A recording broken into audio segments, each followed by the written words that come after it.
সাসপেনশনের পরেও কাল বেলডাঙ্গা ও রেজিনগরের মাঝে বাবরি মসজিদের শিলান্যাস নিয়ে হুঙ্কার হুমায়ুন কবিরের। দেখি কে কি করে, আমার কালকে কে শিলান্যাস আটকায়। কর্মসূচির অনুমতি চেয়ে থানায় মেল, সন্ধে হুমায়ুন কবিরের সঙ্গে কথা পুলিশের। পুলিশ সহযোগিতা করছে, 12টা থেকে দুপুর 2টো পর্যন্ত দেওয়া হয়েছে সময়, জানালেন হুমায়ুন। আমার অধিকার মসজিদ করার, সেই মসজিদের কি নাম দেব?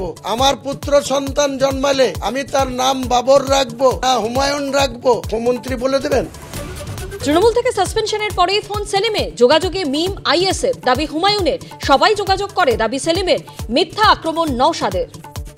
যে বাবুল সুপ্রিয় মন্ত্রী ছিলেন আসানসোলে, তিনি দাঙ্গা লাগিয়েছিলেন। নোংরা ইলজামটা লাগানোর জন্য ওর বিরুদ্ধে ক্রিমিনাল এবং সিভিল ডিফামেশন ফাইল করব। বাংলাদেশি অপবাদে দিল্লি থেকে বাংলাদেশে পুশব্যাক। 5 মাস পর মালদা সীমান্ত দিয়ে বীরভূমে ফিরলেন সোনালী বিবি ও তার ছেলে।